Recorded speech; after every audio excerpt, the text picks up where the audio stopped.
dos que vivem. Esses é que são os vivos, vossos pais, vossos maridos, vossos filhos, vossos irmãos, enfim, as almas queridas, que deixaram os seus invólucros carnais e passaram para o além. Esses são os verdadeiros vivos, que de lá vos vêm, os vivos amados.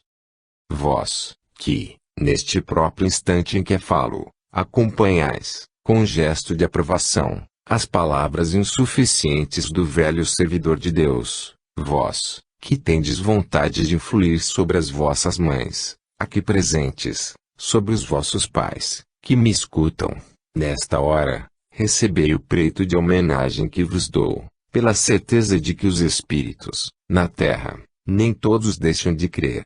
Há espíritas que não se vestem de luto, porque não choram cadáveres, lembram-se das almas, mas afinam com elas. Vós, Espírito bendito, que partiste na adolescência da vida, vós, criança loura, que me ouvis neste instante, vós, que há bem pouco tempo desencarnastes, indo habitar no além, vós, que fostes trabalhadoras fiéis desta casa e a ela vos dedicastes, que com as crianças convivestes, e as conheceis pelo seu próprio nome, vós, que me olhais e me aprovais, neste instante, breve, no recinto do Asilo Espírita João Evangelista, dareis também a vossa comunicação, provando a vossa mãe, hoje presente, que sois viva, perfeitamente viva. Aguardai, meus irmãos, e todos terão a um, dos seus, provas da sua entidade. Os vivos são os de além campa. O corpo pode estar aqui, pode estar além. É a mesma coisa, a terra é sempre regulada, a terra é sempre a mesma.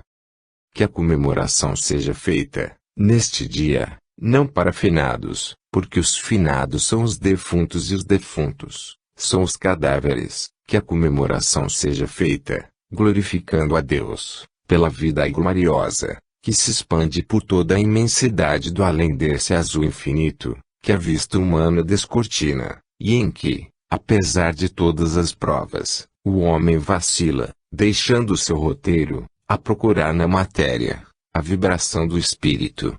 Pobres seres, afastados da luz.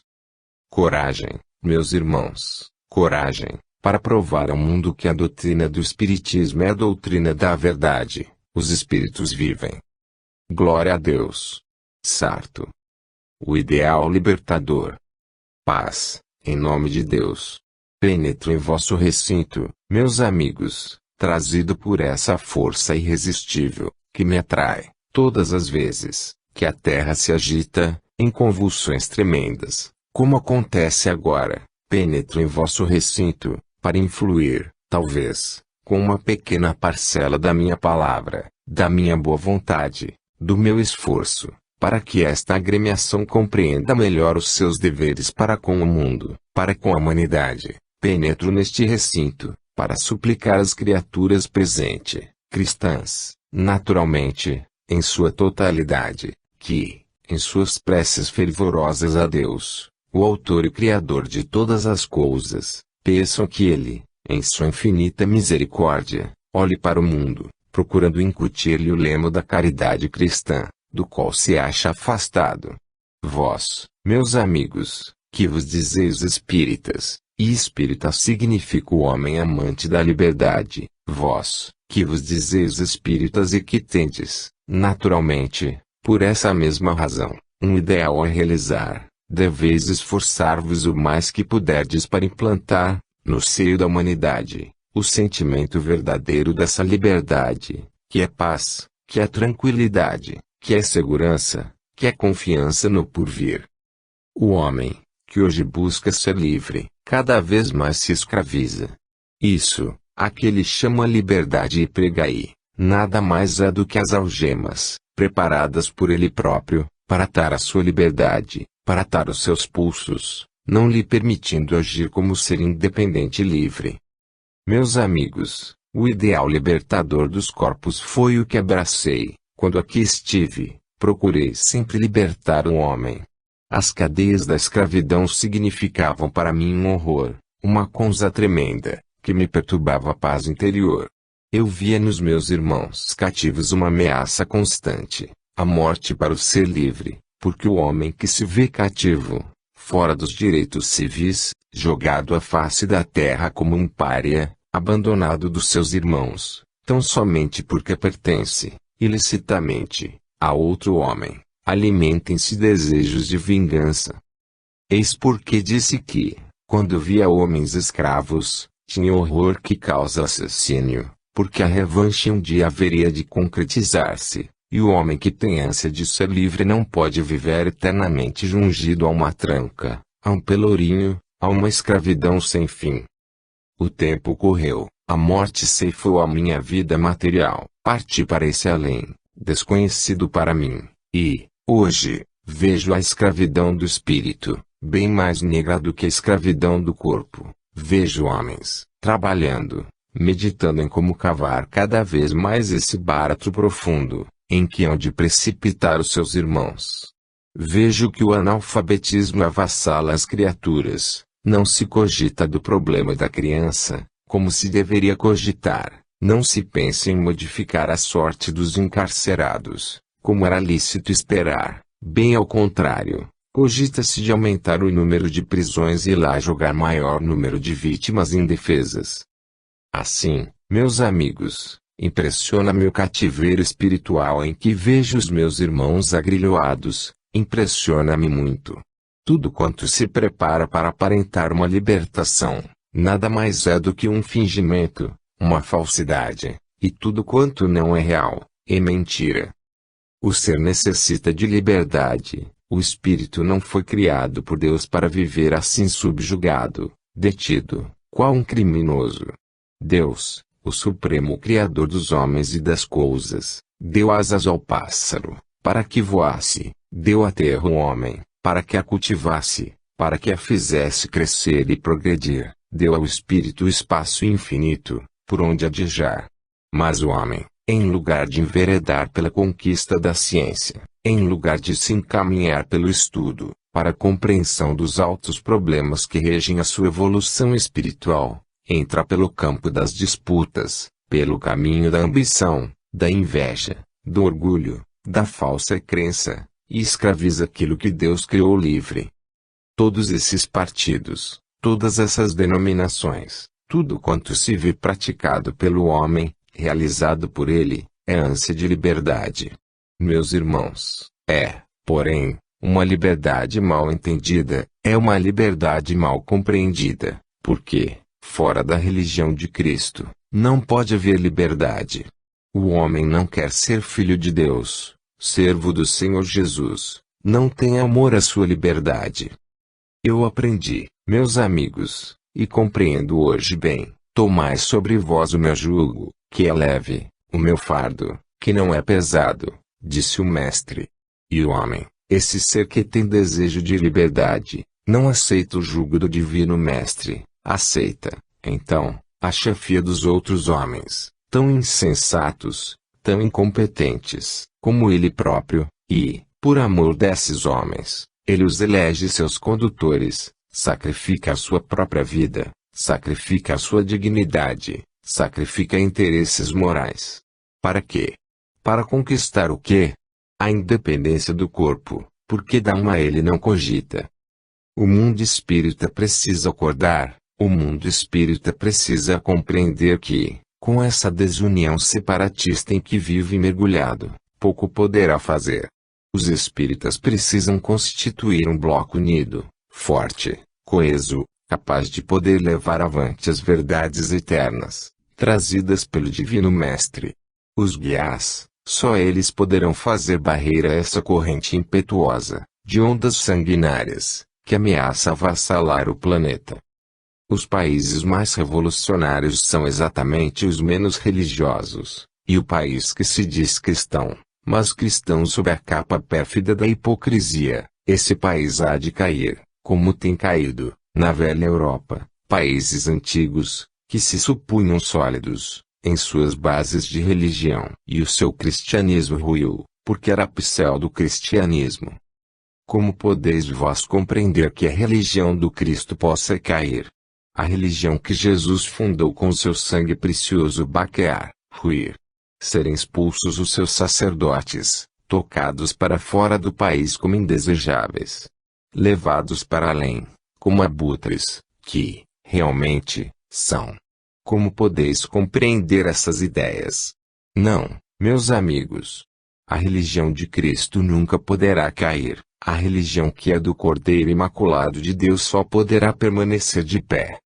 É essa ânsia de liberdade, esse desejo, que o meu espírito tem, de ver homens capazes de levar a sua pátria à culminância da perfeição, e essa ânsia significa um desejo de introduzir, se bem me exprimo, no cérebro desses homens, em seus corações, as regras do Evangelho, infalíveis, para a salvação do homem.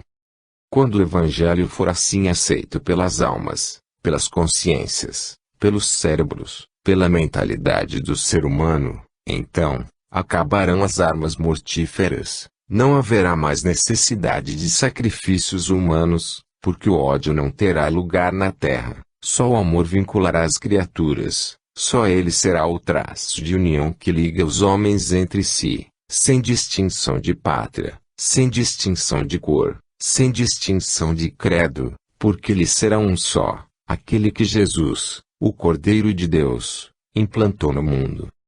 Velai, pois, espíritas, velai, para que a vossa religião não seja conspurcada, para que os seus preceitos sejam cumpridos, e tomai em vós mesmos o máximo cuidado, para dardes aos vossos irmãos ainda não crentes o exemplo verdadeiro de uma fé cristã.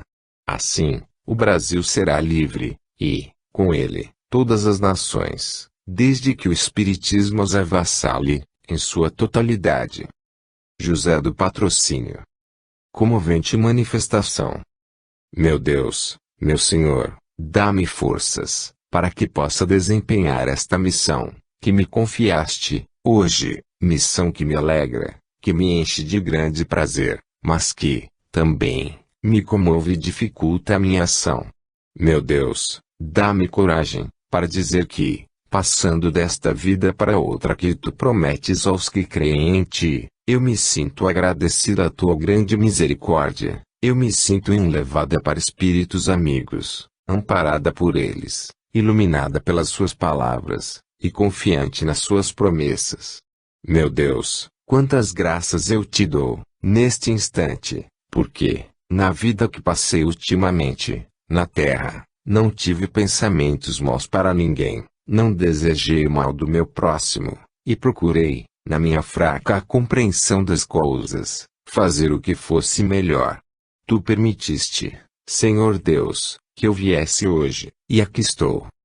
Já fiz uma vez a tentativa de dizer alguma palavra para aquela que constantemente me espera, que constantemente deseja a minha presença, e que tem pedido, de dentro do seu coração bondoso, a minha presença nesta casa. Tenho feito tentativas diversas, mas a comoção sempre me impede de dizer alguma coisa. Sinto que o meu espírito tem muito para dizer, tem muito amor dentro de si, para distribuir aos seus irmãos, mas um certo constrangimento, quer que seja que me comove, me impede, pelo menos, o tem impedido até esta hora, de poder fazê-lo. Agradeço, porém, a essa criatura bondosa que me amparou e me disse, não. Hoje, era eu, mas tu vás. Hoje era eu, mas eu quero que tu vás. Não é tão difícil assim. Tu dirás alguma coisa, e tua filha se encherá de uma alegria imensa. Vai, eu te levo. Abre o teu coração, dize-lhe que ainda amas, que és a mesma, que o teu espírito vive a seguir-lhe os passos, lamentando, quando uma tristeza qualquer mortifica o seu espírito, quando uma lágrima corre pelas suas faces, mas dizendo-lhe sempre que a vida é assim mesmo, não se pode viver na terra e colher flores todos os dias, há espinhos nas próprias rosas. E essa criatura bondosa, esse espírito do bem, me animou tanto, meus irmãos, que eu aqui estou, para dizer exatamente isso. Minha filha vai andando na vida terrena. Deus já te deu uma grande bênção, que é o conhecimento dessa doutrina, que hoje é a tua maior felicidade.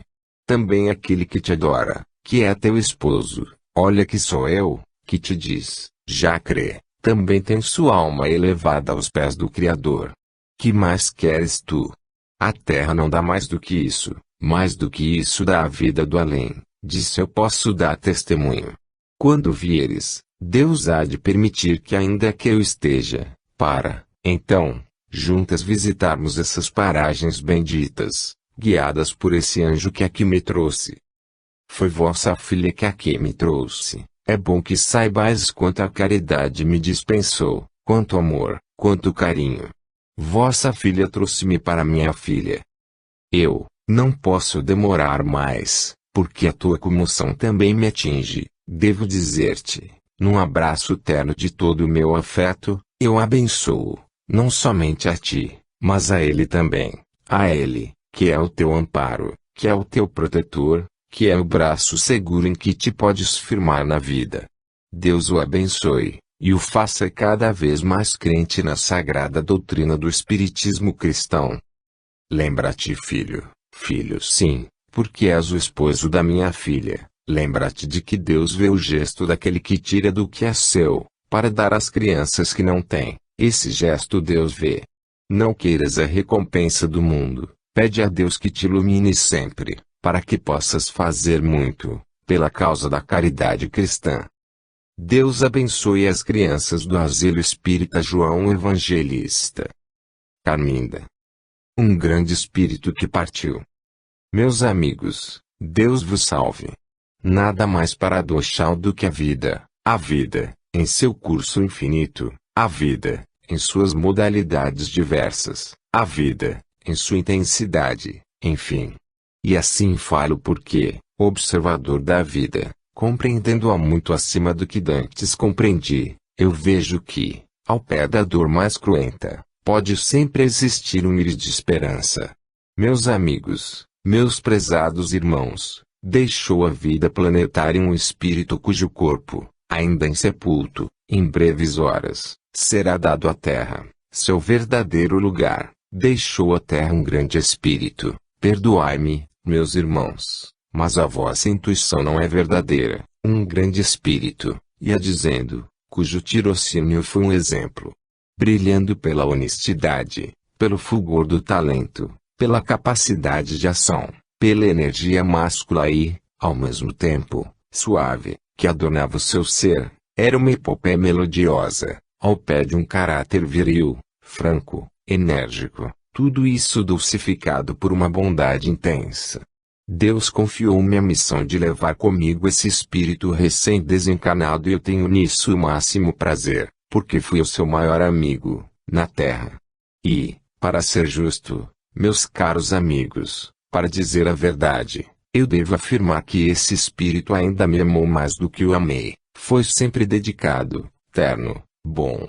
Meus amigos, em breves horas, discursos se farão ouvir, e a apologia do caráter desse homem se fará sentir por tudo quanto o mundo conhecer.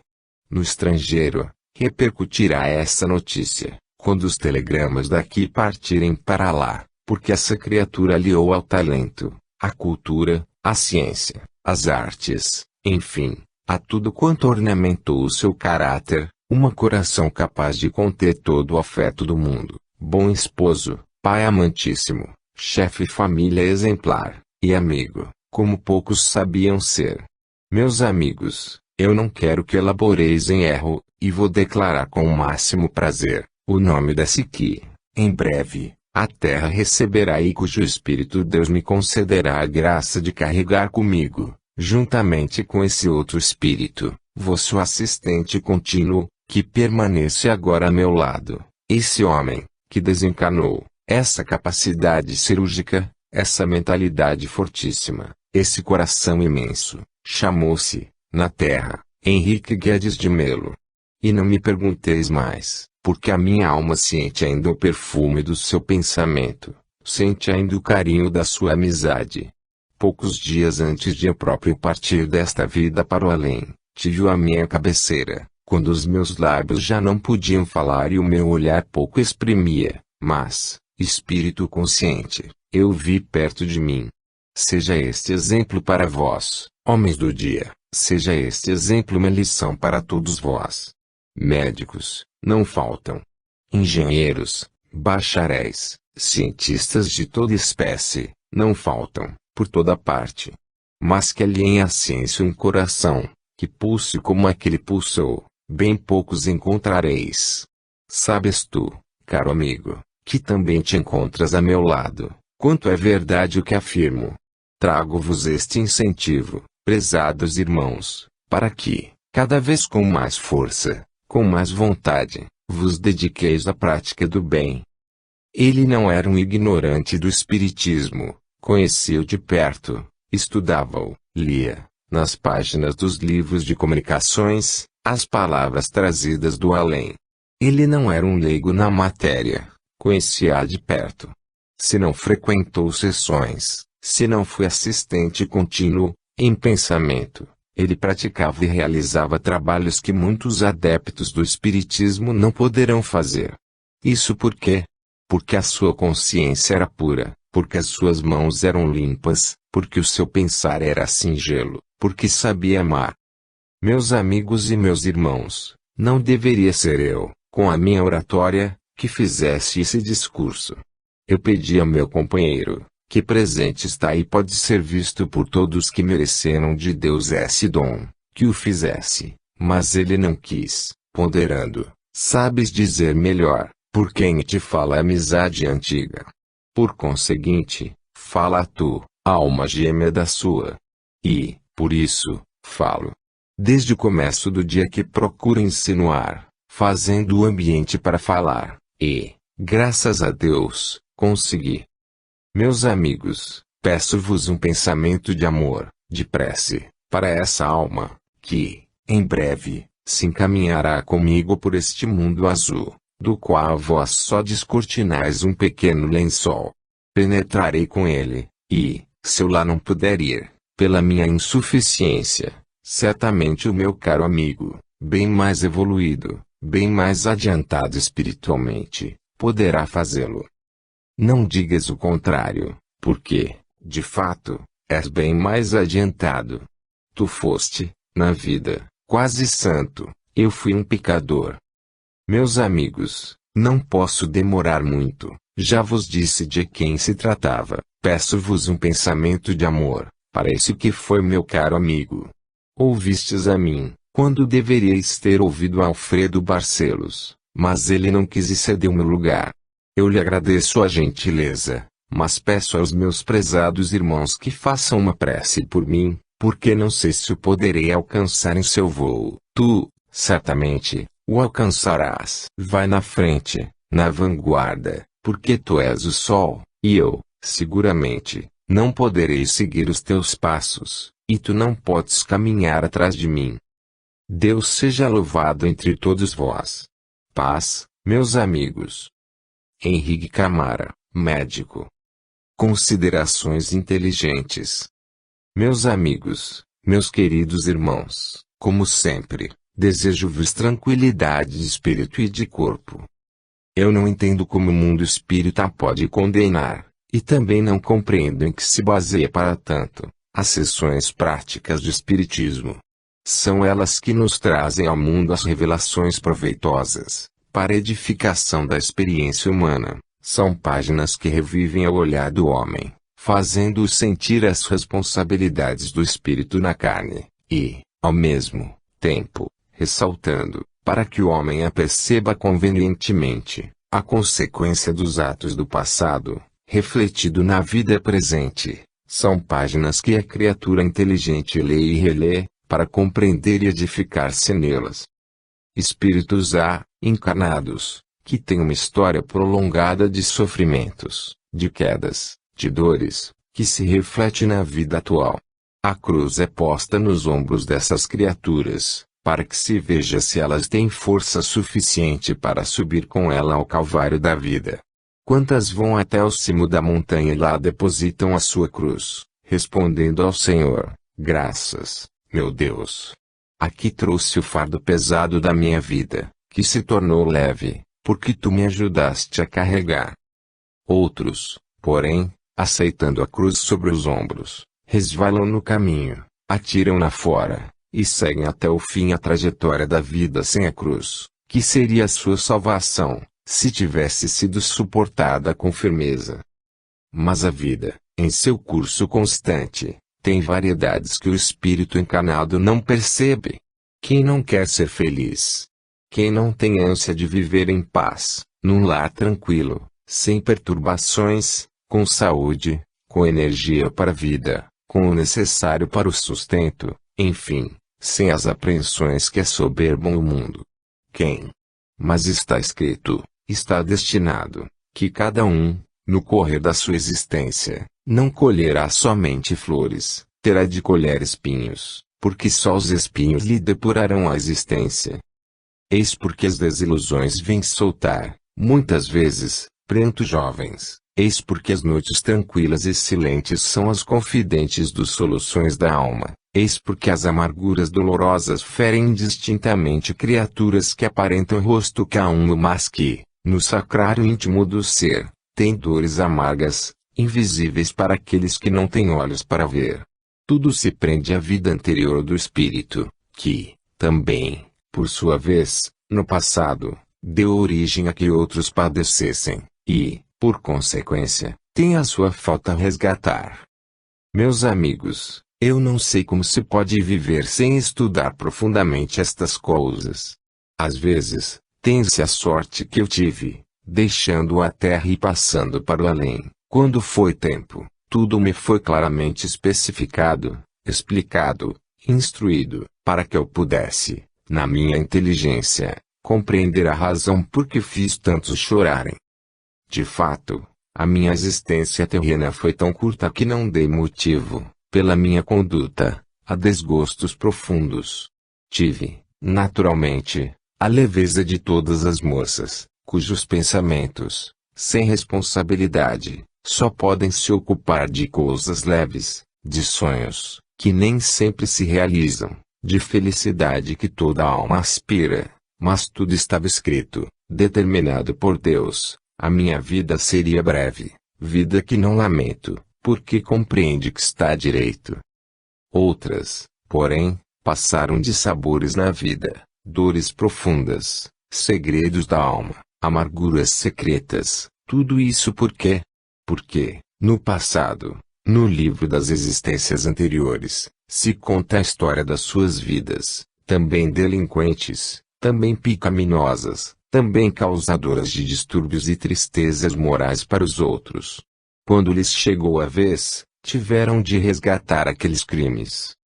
Estas reflexões me vêm à mente para dizer a vós todos, meus caros amigos, sei que me estimais, sei que, quando tardo um pouquinho, já estão a dizer que há tanto tempo não venho, há tanto tempo, já há tantos dias, sempre estou a ouvir isso. Tudo quanto se passa em vossas vidas se radica nesse passado que Deus esconde de vós, mas esse mesmo passado um dia será patente aos vossos olhos, e compreendereis então por que não se acaba jamais a fonte das vossas lágrimas, compreendereis então por que tantas esperanças ruíram por terra, como castelos de cartas. Tudo isso, meus amigos, será explicado, será bendito. Por hoje vou parar, dizendo a todos vós, moças, e a todos vós, rapazes, e a todos vós, homens de responsabilidade, e a todas vós, mães de família, que não procureis solução na terra para coisas que só o céu pode revelar, não procureis solução nas coisas materiais, porque essas soluções só podem vir de cima e a sua razão, só Deus a conhece, só Deus a sabe. Tempo virá em que a esposa compreenderá por que não foi feliz com seu esposo, o homem compreenderá por que a vida lhe foi pesada, a moça compreenderá por que a sua vida não se conduziu bem. Enfim, meus amigos, Deus vos guarde a todos e vos prepare um futuro dentro da lei de espiritismo, para que tudo possa ser, na verdade, uma realidade, e nunca uma desilusão. Paz a todos os homens. Irene. Caminhar em linha reta para o infinito. Meus amigos e meus irmãos, Deus vos salve. Quanto maior for o número de espíritas, mais rapidamente se fará o progresso da doutrina entre os homens. Esse crescimento, porém, não deve ser unicamente numérico, Pode haver um grande número de espíritas e a sua sinceridade não corresponder em intensidade à proporção numérica. Pode haver um número restrito e, no entanto, a expansão espiritual ser sempre forte, a elevação do espírito valer dobradamente, pelo número daqueles que assistem às sessões, demonstrando uma fé aparentemente sincera. Meus amigos, ser espírita, já tem sido definido aqui, mais de uma vez, é corresponder no exemplo, na palavra e nos atos à doutrinação que a sua fé proporciona a cada um. Eis porque digo que a proporção numérica não é a nota predominante do adiantamento de espiritismo. Não se trata aqui de um batalhão arregimentado, cuja unidade seja eficiente pela quantidade de seus soldados. Trata-se de um batalhão arregimentado, é certo, mas cuja bravura se mede pelo valor individual de cada um. Quero dizer que podeis ser muitos e não valedes tanto quanto parece aos olhos do mundo, bem ao contrário, podereis ser poucos mas valerdes muito aos olhos de Deus. O espírita necessita, antes de mais nada, tomar uma posição definida no seio da sociedade. Vós pensais, meus amigos, que o que prejudica a marcha da doutrina espírita é a pregação contrária dos seus adversários. Eu vos venho afirmar, categoricamente, que essa pregação contrária aos ensinamentos espíritas, longe de ser contrária ao seu crescimento, é favorável ao seu maior desenvolvimento. Quereis que uma ideia cresça, se imortalize, se intensifique, se vivifique. Compreendei, a oposição lhe dará asas, lhe dará cumprimento. Não é, por conseguinte, o sentimento adversário daqueles que não creem na sua propaganda, que fará com que o espiritismo caminhe lentamente. Não. O que faz espiritismo parecer o que não é, à vista dos homens, é o exemplo contínuo dos seus adeptos, salvo honrosas exceções que devem ser postas em destaque. O resto, é como acabo de dizer. Não há muitos dias, um espírito neste recinto falou sobre este ponto, especificando claramente que a criatura que se sente feliz no seio do catolicismo deve lá permanecer, cumprindo seus preceitos, aceitando seus dogmas, mas sincera. Mesclar espiritismo com qualquer outra filosofia religiosa não é ser espírita. São espíritas tolerantes, dizem. Meus amigos, não são espíritas tolerantes, são espíritas indecisos, que não sabem tomar uma resolução, assumir uma responsabilidade franca, espíritas que assistem a procissões, espíritas que vão às cerimônias religiosas, espíritas que apadrinham casamentos, espíritas que são madrinhas em batizados, espíritas que assistem a qualquer cerimônia no seio da igreja, que prega contra a sua doutrina. Não se trata de fazer guerra, o reino de Deus é o reino de paz. O espírita deve manter-se calmo, refletido, sincero, paciente, resignado, mas firme dentro do seu credo. Algures, ouvi de alguém, que frequenta as fileiras de espiritismo e tem serviços prestados à causa, mas que, contemporizando com as leis sociais, com o apego à família, com as conveniências, vai casar-se na Igreja Católica. Sem comentários. Meus amigos, sejamos decididos nas nossas vidas. Deus é um só. O Deus perante o qual se dobram os joelhos do homem crente, qualquer que seja o seu credo, é um só. O Deus que criou todo o universo, que rege o seu movimento, que intensifica a vida, que é a origem de todo o bem, é um. Esse Deus mandou ao mundo a sua revelação, seu próprio Filho. Esse Filho trouxe a salvação para a humanidade, apontando o caminho que para lá conduz. Esse Filho pregou a doutrina do Pai, exemplificou-a, deixou-a patente, para que os homens de todos os séculos nela bebessem as aspirações de vida e paz. Espiritismo veio, acendendo o seu facho pulsante e luminoso, esclarecer a verdade aos olhos do homem. Felizes daqueles que sabem ler a palavra de Espiritismo nas linhas impressas, esses são os tais que caminham em reta para o infinito. E por que demorar-se pela estrada, em rodeios, em linhas que só servem para atrasar o caminho sem jamais apressá-lo? depois de haver posto o pé na linha reta que conduz a Deus? Para que voltar para um caminho que se sabe errado, um caminho em que não há verdade, um caminho que aceita o erro, desde que esse erro seja cobertado pelo manto do dinheiro, um caminho que aceita a virtude em letras e em verdade na realidade? O homem conhece estas coisas, e, quando é tempo, enverga o seu melhor fato, e vai dar o seu testemunho lá, no seio dos incrédulos, e diz, contemporizo, porque é necessário, ainda estamos aqui, é preciso. Não, meus amigos, posição definida, viseira erguida. Ou somos espíritas e o nosso ideal espírita se realiza dentro da nossa vida, não obstante toda a nossa fraqueza, toda a nossa imperfeição. Ou então somos católicos e devemos seguir os preceitos que o Espiritismo condena. Não há duas opiniões. Este é o dilema, ou se é espírita e se segue a linha que o Espiritismo aponta, ou se é católico e não se atraiçoa às ordens daqueles que se sentem no trono de Deus. Tergiversações não adiantam. Sirva-vos a lição, minhas meninas, para aprenderdes, porque, se hoje estás aqui, amanhã estareis lá fora. Se hoje frequentais os bancos da escola, como alunas que sois, e assistis estas lições para aprender e compreender as verdades do além, amanhã estareis lá fora, e a vossa vida será o testemunho daquilo que aprendestes. Será quando poderemos sondar verdadeiramente o vosso íntimo, sabendo se Deus semeou verdades em corações que dão frutos ou se essas verdades foram semeadas em vão. Defini-vos. Aprendei desde cedo que não há dois deuses, Deus é um só.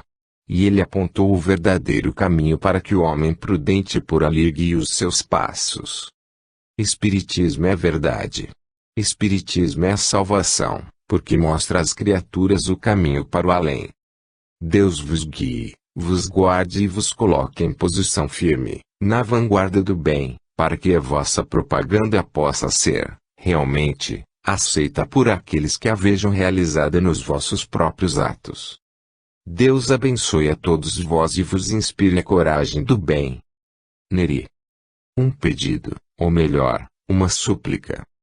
Meus irmãos e minhas irmãs, eu desejo que a paz de Deus esteja convosco nesta hora, e vos acompanhe cada um para sua casa. Não vos pareça muito exigente a minha saudação, que a paz de Deus possa habitar em vosso lar, é coisa possível de acontecer, e, se na maioria das vezes não acontece, é porque não tendes a paz serena de Jesus em vossos corações, não a podendo assim estabelecer em vossos lares. Meus amigos, talvez a mais insuficiente para vos falar nesta hora seja eu mesma.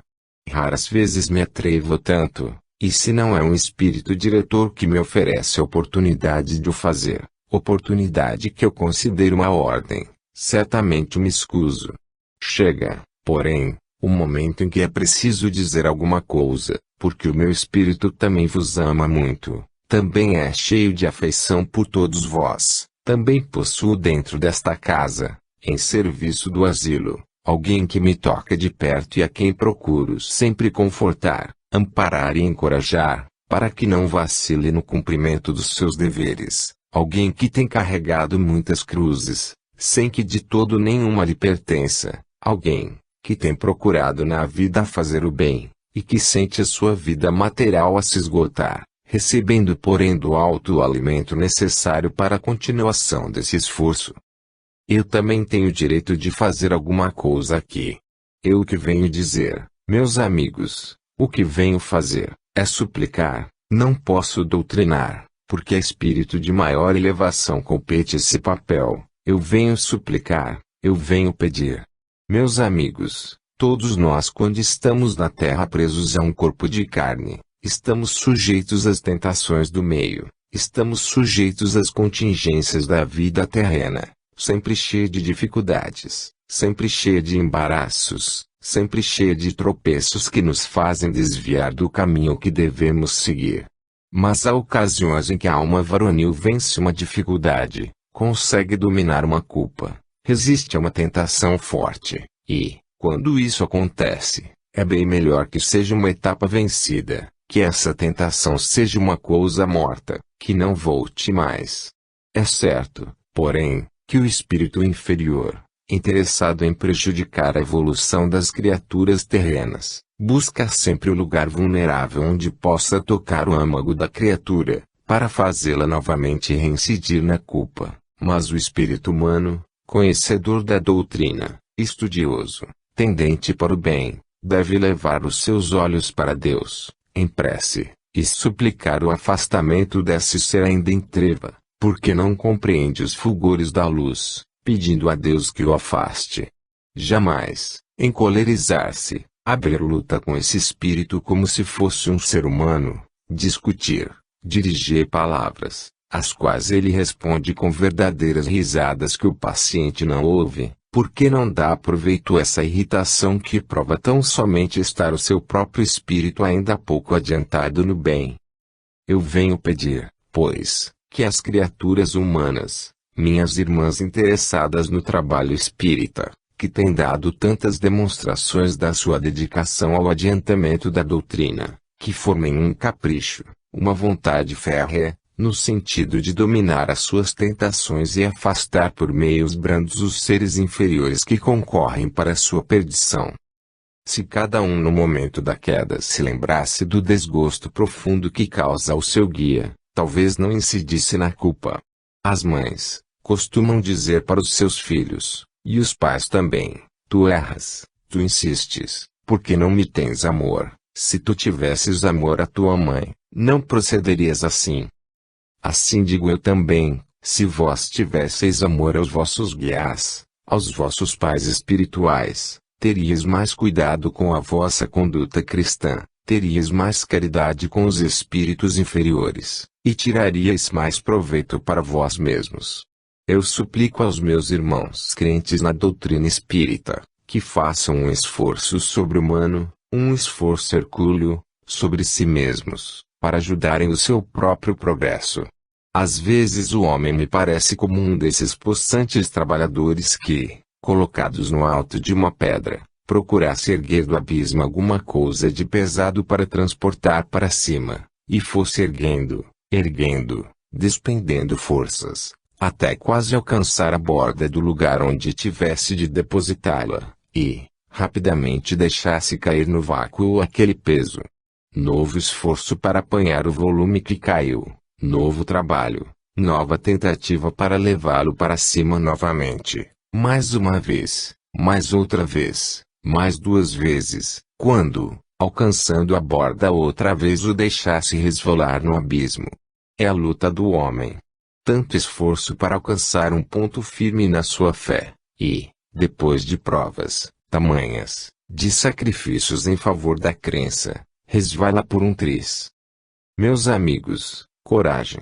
Coragem para proceder bem, calma, pacientemente. Ninguém se canse de ser bom, a bondade é tão suave, a bondade faz tanto bem. Coragem, minhas irmãs, coragem, meus amigos. E vós, pequenas amiguinhas, tende coragem para vencer as tentações, coragem para vencer as dificuldades da vida, que cedo começam a aparecer. Deus vos abençoe a todos. Luísa. Da caridade para com os espíritos sem luz. Louvado seja o Senhor Jesus. Que a sua paz bendita esteja em vosso meio. Meus amigos e meus irmãos, a caridade espírita se estende não somente às criaturas terrenas, mas aos seres desencarnados. Desejo atrair o vosso pensamento para os seres que obsedam os seus irmãos na terra. Desejo atrair a vossa atenção para aqueles espíritos que, não atendendo às doutrinações do meio onde assistem, continuam a perseguir os encarnados na terra, suscitando meios e modos de fraquejarem em suas crenças e procederem exatamente em contrário daquilo que ela ensina. Meus amigos, para poder atrair os obsessores a uma sessão, com proveito, mister se faz que não somente a mesa se mantenha em concentração, mas também aqueles que são espíritas assíduos assistentes dessas sessões tenham pensamento no alto, rogando para os irmãos manifestantes a luz que venha de cima espancar a sua treva. Um espírito obsessor, meus amigos, é um espírito sem luz, é um espírito que ainda não ama e, muitas vezes, não tem conhecimento do bem. É um espírito que se compraz em praticar atos errados, cujas consequências recaem sobre ele próprio. Assim, o obsessor, não somente martiriza o indivíduo a quem obseda, mas, na maioria das vezes, castiga o seu próprio ser. Vede, pois, quanta caridade, quanta luz, quanta ciência do bem se precisa espargir sobre esses seres incultos e em treva. A maioria dos homens não compreende a razão por que assim falo. Eles entendem que a antiga lei, olho por olho, dente por dente, permanece em vigor.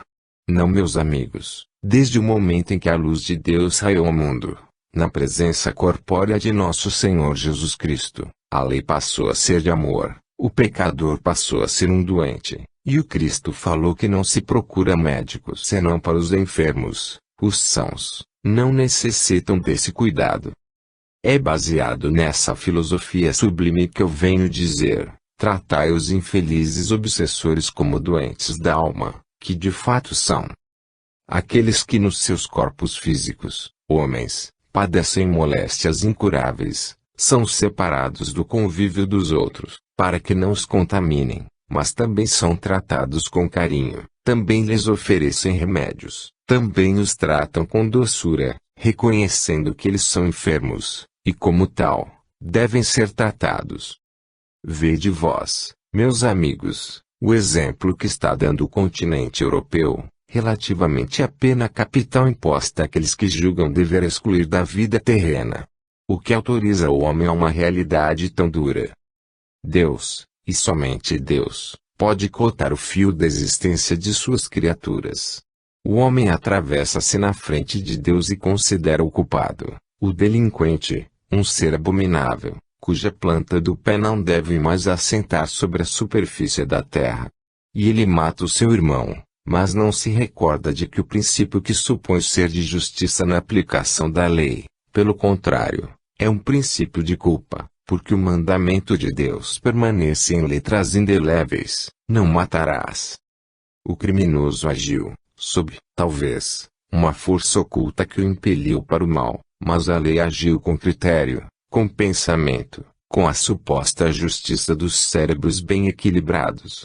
Por conseguinte, a lei faliu e o delinquente escapou. Quanto é doloroso, do alto plano das esferas superiores, olhar para esse lençol vermelho que se estende sobre a superfície da terra. Porque esta é cor rubra o sangue das próprias criaturas, assassinadas pelos seus irmãos. O homem se formaliza e a lei marcial vai agir, e se formam pelotões, e se armam carabinas, e se matam vidas preciosas aos olhos de Deus. Não há delinquentes perpétuos, meus amigos. Não há réprobos para a eternidade. Há criaturas que podem falir, mas amanhã podem se erguer. Seja, portanto, a lei do perdão estandarte universal. Que haja a paz de Cristo em pleno seio brasileiro, para livrar ao menos uma parte do continente americano da nódoa que mancha a outra parte. Glória seja dada a Deus nas alturas, paz tranquila, serena e doce se estenda sobre a humanidade, para que ela possa beber os eflúvios desse amor partido de Deus, olhar para os seus irmãos com caridade, curar as chagas, pensar nos seus sofrimentos, derramar bálsamo suavizante sobre as suas dores, perdoar o delinquente pelo amor daquele que por ele subiu ao Calvário. Deus seja louvado em toda parte. Que no asilo espírita João Evangelista seja louvado Jesus por todo sempre. Que assim seja. Tiago. Fala um médium. Meus amigos e meus irmãos, paz do Senhor convosco esteja. Fala-vos um médium, alguém que já militou nas fileiras do Espiritismo, produzindo aquilo que o Senhor permitiu-lhe fosse dado produzir. Caindo, porque como homem não me era fácil deixar de cair, levantando-me, porque como médium contava com a força do além para o meu apoio, e, finalmente, pagando a minha dívida nas grades de um manicômio. Meus amigos e meus irmãos, não procurarei contar a minha vida neste instante, porque não há necessidade disso. Nem talvez a vossa memória recorde o obscuro nome que usei quando homem. A experiência, porém, Dá-me o direito, senão o dever, de trazer alguns pensamentos que não são todos meus, mas que vêm do além, embora, passando pelo veículo imperfeito que eu sou. Em geral, o homem, especialmente a mulher, quando acometida de qualquer enfermidade incurável ou clínica médica, quando atacada do sistema nervoso, dá como causa do seu sofrimento a mediunidade. Eu tenho estado presente aqui nesta casa, quando são trazidos enfermos mentalmente enfraquecidos, fisicamente depauperados, para que se diagnostique a enfermidade física que tem. Em geral trazem esta recomendação de outros lugares: não tem enfermidade, é um médium. Ora, meus amigos, ponhamos os pontos nos dois.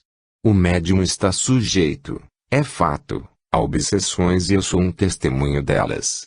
O médium está sujeito a tentações, igualmente me aponto como exemplo. O médium está sujeito a falências, mais uma vez me aponto como tal.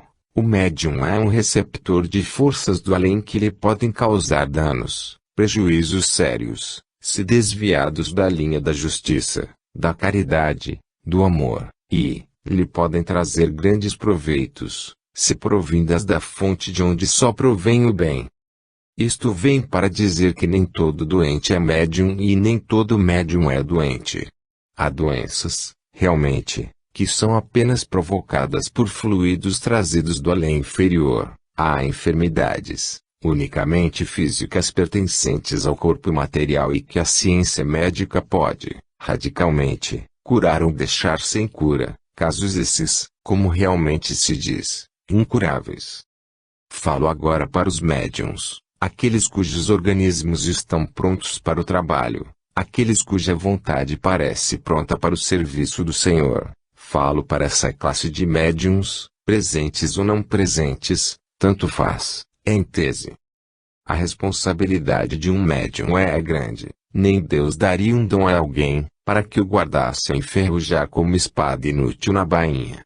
O dom da mediunidade requer desenvolvimento, o dom da mediunidade requer estudo, requer paciência, resignação, adiantamento espiritual.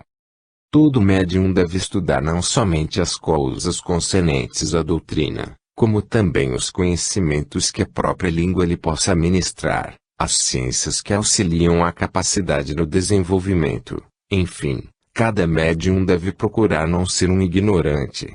Da mesma forma que um espírito adiantado busca um aparelho são, capaz de traduzir o seu pensamento, o espírito inferior igualmente procura desviar o aparelho da linha do dever e da justiça, para induzi-lo à prática de ações condenáveis.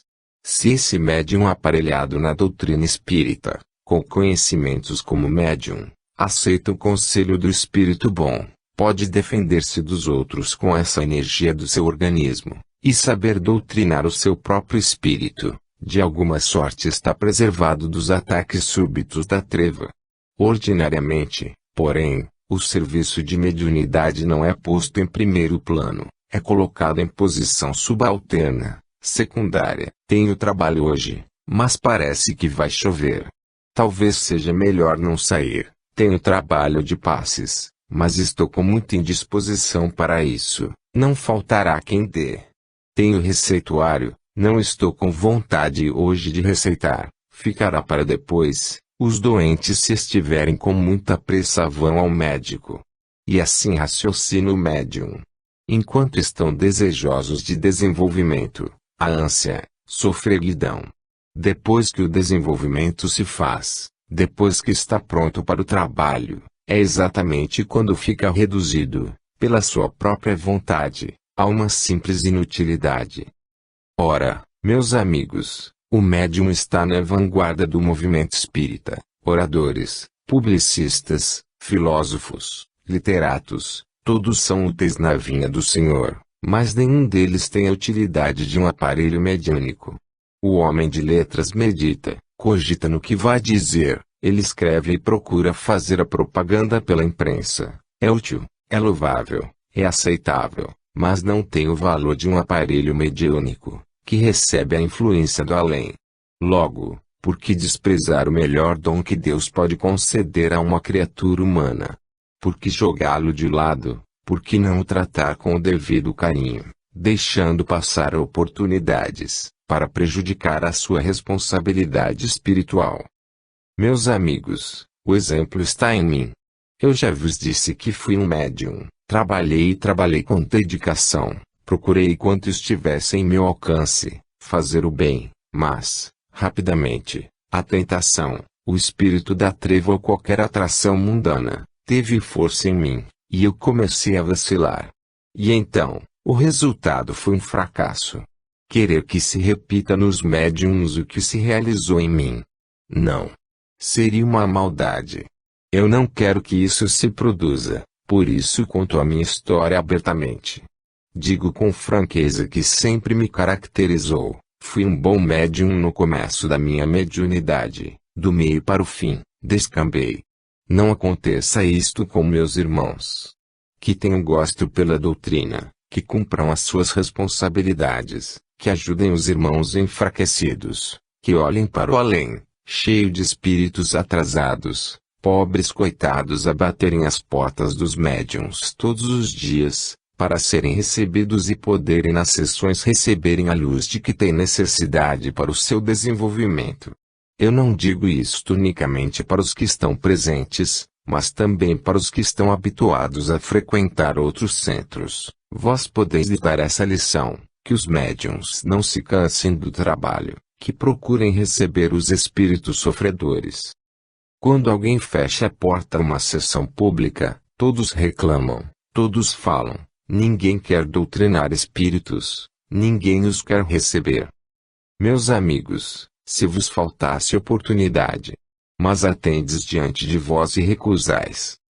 É necessário que o médium de passes religiosamente cumpra o seu dever e compreenda a necessidade de reservar aquelas horas para o trabalho que aceitou. É necessário que o médium psicográfico trabalhe na medida das suas possibilidades, que o médium de incorporação não recuse o seu aparelho no momento em que o aflito lhe bate à porta.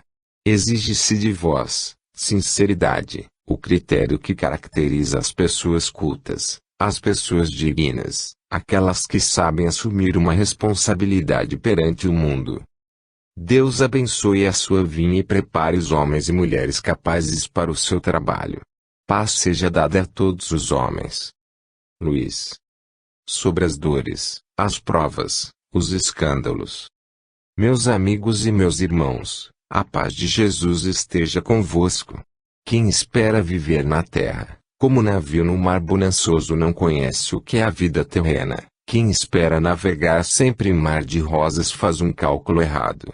Deve-se contar, na vida terrena, com a felicidade momentânea, com a adversidade intermitente, com as provações e durezas, porque são estas coisas que preparam o espírito para o bem. É o aguilhão da dor, do sofrimento, que impulsiona o espírito para a frente, na senda do progresso, e quando os espíritos vêm para a terra, para o seu adiantamento, têm necessidade de passar por estas coisas, pois, se por elas não passarem, a sua vida não resgatará as dívidas do passado.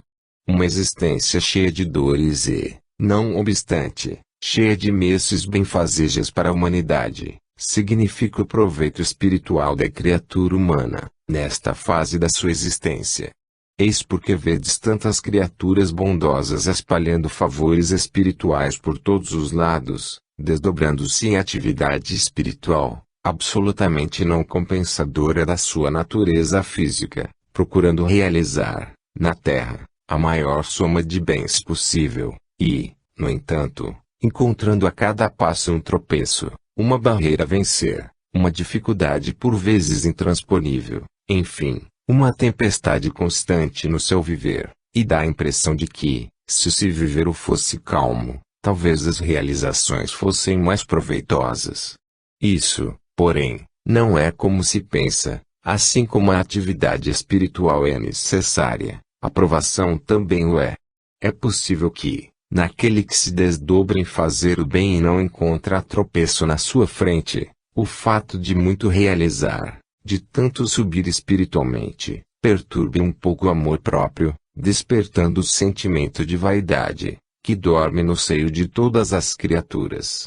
A dor, porém, acicatando o indivíduo, chama-o sempre para a realidade da existência terrena, fazendo ver que tudo é transitório, tudo é passageiro e nada é proveitoso.